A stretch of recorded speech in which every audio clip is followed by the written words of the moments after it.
ফরাসি president macro নেতৃত্বে Ukraine ইস্যুতে আজ জরুরি বৈঠকে বসছে ইউরোপীয় নেতারা। এদিকে ইউক্রেনের শান্তি রক্ষায় দেশটিতে ব্রিটিশ সেনা মোতায়েনের কথা জানালেন প্রধানমন্ত্রী স্টারমার। অন্যদিকে মার্কিন প্রেসিডেন্ট ডোনাল্ড ট্রাম্পের মধ্যস্থতায় সম্ভাব্য শান্তি চুক্তি নিয়ে দুশ্চিন্তায় আছেন ইউক্রেনীয়রা। যুদ্ধবিরতির মধ্যেই হামাসের জন্য নরকের দরজা খুলে দেওয়ার হুমকি দিলেন ইসরায়েলের প্রধানমন্ত্রী নেতানিয়াহু। যুক্তরাষ্ট্রের ভয়াবহ বন্যায় নিহত 9 জন, অন্ধকারে লাখ লাখ মানুষ। দর্শক, জানাবো সেই খবরও বিশ্বের নানা প্রান্তের এমন সব খবর নিয়ে বিশ্বযোগের আজকের আয়োজনে স্বাগত জানাচ্ছি আমি লিনি আফরোজ। ফ্রান্সের রাজধানী প্যারিসে প্রেসিডেন্ট ইমানুয়েল ম্যাক্রো নেতৃত্বে আজ সোমবার জরুরি বৈঠকে বসেন ইউরোপীয় শীর্ষ নেতারা। ইউরোপকে ছাড়াই ইউক্রেন ইস্যুতে যুক্তরাষ্ট্র ও রাশিয়ার শান্তি আলোচনা শুরু করবে এমন উদ্বেগের পরিপ্রেক্ষিতে এই বৈঠক ডাকা হয়েছে। ইউরোপীয় দেশগুলো আশঙ্কা করছে হোয়াইট হাউস এমন একটি চুক্তি করতে পারে যা ইউরোপের নিরাপত্তার জন্য ক্ষতিকর। একটি ইউরোপীয় কূটনৈতিক সূত্র জানিয়েছে, বৈঠকে ফ্রান্স ছাড়াও যুক্তরাজ্য, জার্মানি, ইতালি, ডেনমার্ক এবং ন্যাটোর প্রধান মার্ক রুটা ও ইউরোপীয় ইউনিয়নের প্রধান উর্সুলা ফন ডার লিয়েনের অংশগ্রহণের কথা রয়েছে। এছাড়া ব্রিটিশ প্রধানমন্ত্রী কিয়ার স্টারমার বৈঠকে অংশ নিতে পারেন। এদিকে সৌদি আরবে যুক্তরাষ্ট্র ও রাশিয়া আলোচনার প্রতিনিধি পাঠাবেন না বলে জানিয়েছেন ইউক্রেনের প্রেসিডেন্ট ভলোদিমির জেলেনস্কি।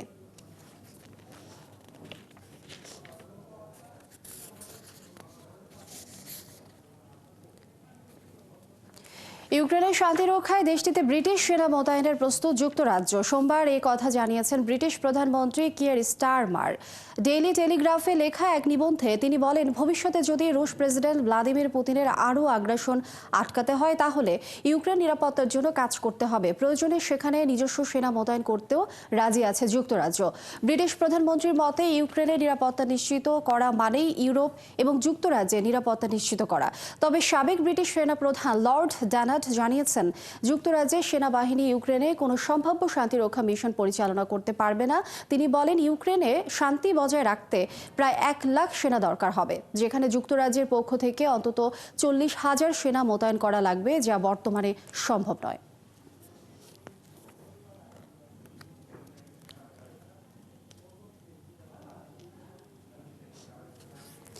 ইউক্রেনের প্রেসিডেন্ট ভলোদিমির জেলেনস্কি বলেছেন, যুক্তরাষ্ট্রের সঙ্গে খনিজ সম্পদ চুক্তি করতে তার দেশ এখনও প্রস্তুত নয়। এই চুক্তিতে কিয়েভের জন্য প্রয়োজনীয় নিরাপত্তার বিধান নেই বলে জানান তিনি। চলমান রাশিয়া ইউক্রেন যুদ্ধে কিয়েভকে সার্বিক সহায়তা দেওয়ার বিনিময়ে সম্প্রতি দেশটির মূল্যবান খনিজের ভাগ চেয়েছেন মার্কিন প্রেসিডেন্ট ডোনাল্ড ট্রাম্প। তবে ট্রাম্পকে তা দিতে অস্বীকৃতি জানিয়েছে ইউক্রেনের প্রেসিডেন্ট। এমনকি এ বিষয়ে কোনো চুক্তি স্বাক্ষরেও তাদের আগ্রহ নেই বলে জানান ভলোদিমির জেলেনস্কি। মিউনিখে চলমান 61তম মিউনিখ নিরাপত্তা সম্মেলনে জেলেনস্কি বলেন, প্রস্তাবটি তার পড়ে দেখা এবং এটি নিয়ে অন্যদের সঙ্গে আলোচনা করা প্রয়োজন। যুক্তরাষ্ট্র ইউক্রেনের কাছ থেকে 50% গুরুত্বপূর্ণ খনিজের মালিকানা চায়। যুক্তরাষ্ট্রের অর্থমন্ত্রী স্কট বেসেন্ট গত বুধবার কিয়েভ সফরের সময় একটি খসড়া চুক্তি উপস্থাপন করেছিলেন। তবে বেসেন্টের দেওয়া প্রস্তাবটি সই করতে অস্বীকৃতি জানান জেলেনস্কি।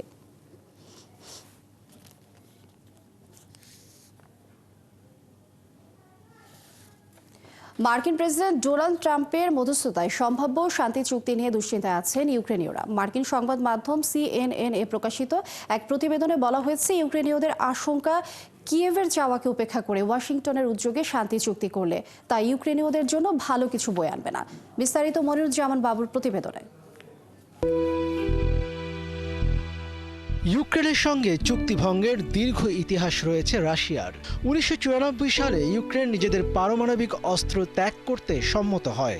বিনিময়ে যুক্তরাষ্ট্র, যুক্তরাজ্য ও রাশিয়ার দিক থেকে নিশ্চয়তা প্রদান করা হয় যে ইউক্রেনের সার্বভৌমত্ব ও আঞ্চলিক অখণ্ডতার প্রতি পূর্ণ সম্মান বজায় রাখা হবে।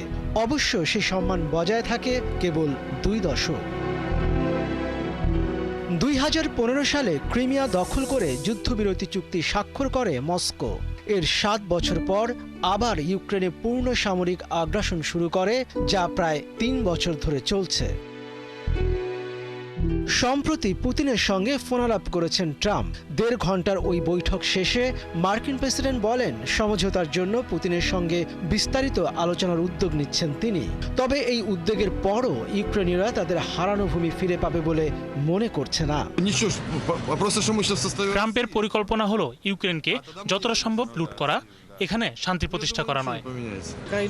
মনে হচ্ছে ইউক্রেনের সাথে বিশ্বাসঘাতকতা করা হয়েছে।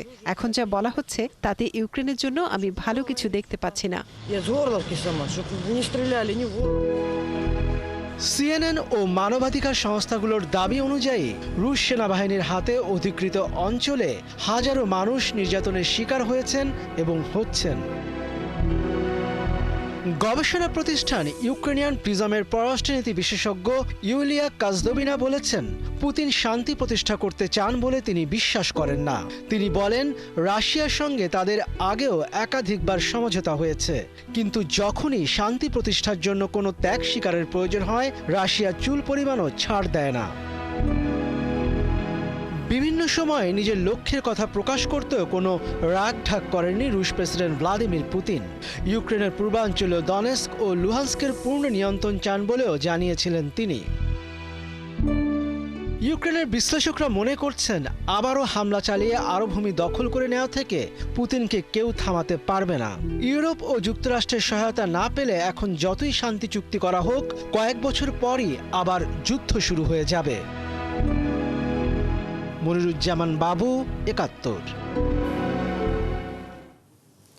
রাশিয়ান ড্রোন হামলায় ইউক্রেনের দক্ষিণাঞ্চলীয় মাইকোলাইভে একটি তাপ বিদ্যুৎ কেন্দ্র ক্ষতিগ্রস্ত হয়েছে। এর ফলে ৪৬,০০০ গ্রাহক ভোগান্তিতে পড়েছে।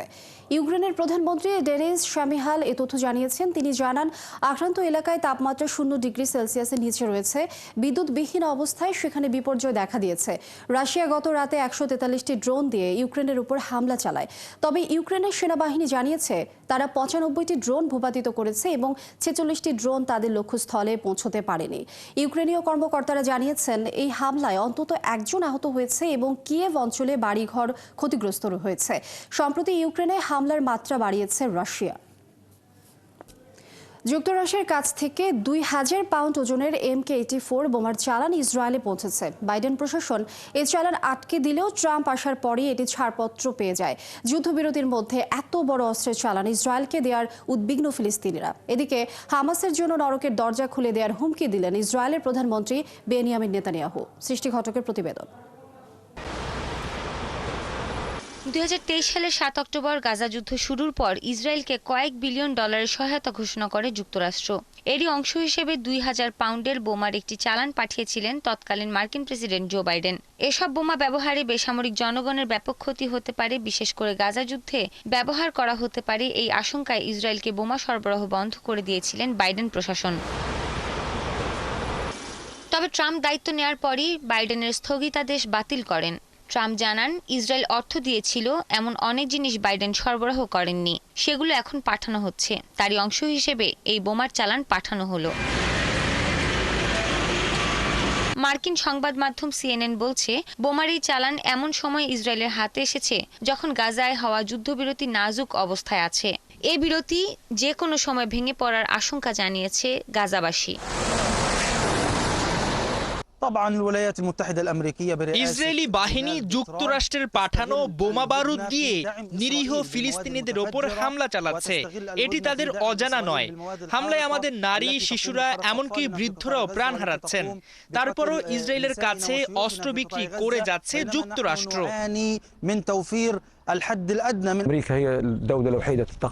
যুক্তরাষ্ট্র দীর্ঘদিন থেকেই আমাদের শত্রু।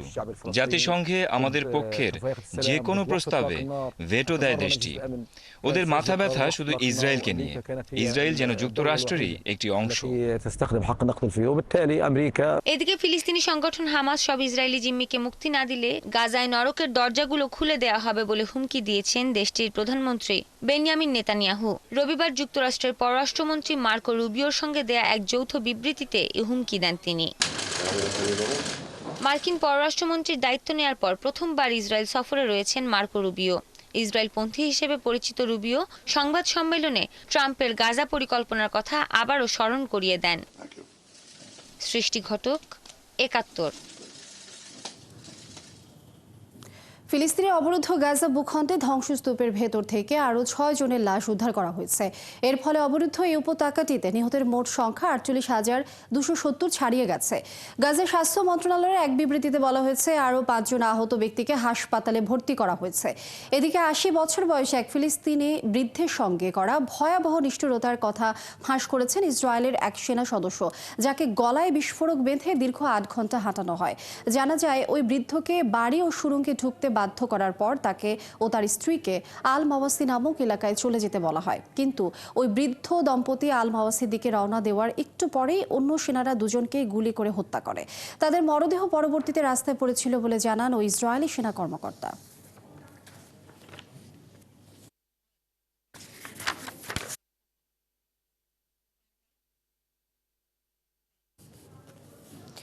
অপরাধ ও বিভিন্ন আইন বহির্ভূত কর্মকাণ্ডের সঙ্গে সংশ্লিষ্টতার অভিযোগে গত 48 ঘন্টায় প্রায় 170 জন পাকিস্তানিকে দেশে ফেরত পাঠিয়েছে সৌদি। সংযুক্ত আরব আমিরাত, ইরাক, ওমান, সাইপ্রাস, যুক্তরাজ্য সহ 11টি দেশ। এই 170 জনের মধ্যে সবচেয়ে বেশি সংখ্যক ফেরত এসেছেন সৌদি আরব থেকে 94 জন। এদের বিরুদ্ধে ভিক্ষা করা, মাদক চোরাচালান ও বিক্রি, অবৈধভাবে বসবাস, কোনো স্পন্সর ছাড়া কাজ করা, কর্মস্থল থেকে পালানো এবং চাকরিতে নিয়োগ চুক্তির শর্ত ভঙ্গের অভিযোগ রয়েছে। এই তালিকায় দ্বিতীয় স্থানে আছেন সংযুক্ত আরব আমিরাত থেকে আসা পাকিস্তানিরা। গত 48 ঘন্টায় 39 জন পাকিস্তানিকে ফেরত পাঠিয়েছে আমিরাত। এছাড়া মানব পাচারে সংশ্লিষ্টতার অভিযোগে ওমান 3 জন, ইরাক 9 জন, ইন্দোনেশিয়া 4 জন, মরিতানিয়া 5 জন এবং যুক্তরাজ্য, সাইপ্রাস ও থাইল্যান্ড থেকে 1 জন করে পাকিস্তানকে দেশে ফেরত পাঠানো হয়েছে। এদিকে জিও নিউজ জানিয়েছে ভিসা এবং ভ্রমণ বিষয়ক তথ্যে গরমিল থাকায় গত 48 ঘন্টায় 59 জন পাকিস্তানি যাত্রীকে ফ্লাইট থেকে নামিয়ে দিয়েছে সৌদি আরব, কম্বোডিয়া, মিশর, বাহরাইন, কাতার, মালাউই সহ 21টি দেশ। এই যাত্রীদের মধ্যে 21 জন ওমরা যাত্রী রয়েছেন। তৃতীয় দফায় আরও 112 জন অবৈধ ভারতীয়কে দেশটিতে ফেরত পাঠিয়েছে ট্রাম্প প্রশাসন। এসব ভারতীয় অবৈধভাবে যুক্তরাষ্ট্রে বসবাস করছিলেন। ভারতীয়দের নিয়ে আসা মার্কিন বিমানটি রবিবার রাতে পাঞ্জাবের অমৃতসরে অবতরণ করে। ভারতীয় সংবাদ সংস্থা পিটিআই এর তথ্য মতে এই 112 জন অবৈধ ভারতীয়র মধ্যে সবচেয়ে বেশি রয়েছে দেশটির হরিয়ানা রাজ্যের বাসিন্দা। পিটিআই জানিয়েছে হরিয়ানার 44 জন, গুজরাটে 33 জন এবং পাঞ্জাবের 31 জন রয়েছেন ওই তালিকায়। এছাড়া উত্তরপ্রদেশের 2 জন, উত্তরাখণ্ডের 1 জন এবং হিমাচল প্রদেশের 1 জন বাসিন্দা রয়েছেন। আগের 2 দফায় ফেরত পাঠানো অবৈধ অভিবাসীদের মধ্যে বেশিরভাগই ছিলেন পাঞ্জাবের বাসিন্দা। এর আগে শনিবার দ্বিতীয় দফায় 116 জন অবৈধ ভারতীয়কে ভারতে ফেরত পাঠায় ডোনাল্ড ট্রাম্পের প্রশাসন। বিশ্বের শীর্ষ ধনী ইলন মাস্কের সন্তানেরা এমন সব জায়গায় যায় যেখানে অনেকের কখনো যাওয়ার সুযোগই হবে না। বিদেশি নেতাদের সঙ্গে বৈঠক থেকে শুরু করে স্পেস এক্সের উৎক্ষেপণ কেন্দ্রের নিয়ন্ত্রণ কক্ষ, সব জায়গাতেই মাস্কের সন্তানদের উপস্থিতি দেখা যায়। কিন্তু কেন তিনি সবখানে নিজের সন্তানদের নিয়ে যান? সৃষ্টি ঘটকের প্রতিবেদনে দেখুন। ইলন মাস্কের 4 বছর বয়সী সন্তান লিল এক্স সম্প্রতি ওভাল অফিসের রেজলুট ডেস্কের অর্থাৎ মার্কিন প্রেসিডেন্টের ব্যবহৃত ডেস্কের কোণা ধরে এভাবেই ঝোলাঝুলি করছিল। এ সময় তার বাবা ইলন মাস্ক মার্কিন প্রশাসনের বাজেট কমাতে তার এবং তার দলের পরিকল্পনার কথা জানাচ্ছিলেন সাংবাদিকদের।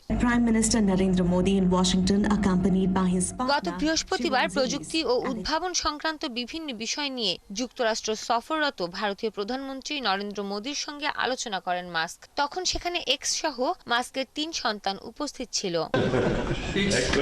তুরস্কের প্রেসিডেন্টের সঙ্গে একটি স্মরণ সভা ও টাইম সাময়িকী আয়োজিত এক অনুষ্ঠানে মাস্কের সঙ্গে তার সন্তানেরা ছিল।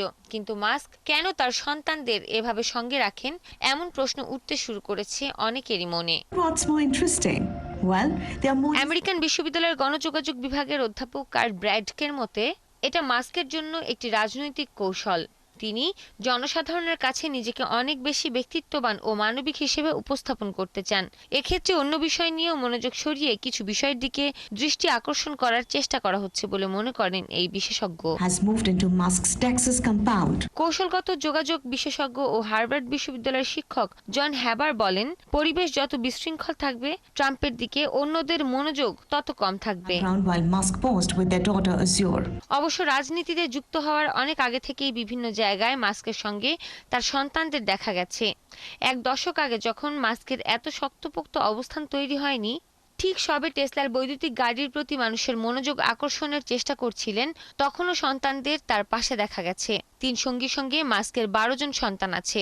সন্তানদের মধ্যে সবচেয়ে পরিচিত মুখ এক্স বা লিল এক্সের। এদিকে মাস্কের জীবনী লেখা Walter Isaacson the diary of a CEO শীর্ষক পডকাস্টে বলেন, মাস্ক সবসময় তার সন্তানদের তার আশপাশেই রাখতে পছন্দ করেন। তিনি সবসময় সন্তানদের সঙ্গ চান। 2021 and a third child born in 2024. সৃষ্টি ঘটক, 71। We acknowledge their relationship. দর্শক, এই ছিল আজকের আয়োজনে। কাল একই সময় আবারও হাজির হবে বিশ্বযোগ। চোখ রাখুন 71 ফেসবুক পেজে এবং সাবস্ক্রাইব করুন 71 ইউটিউব চ্যানেল। থাকুন 71 সাথেই।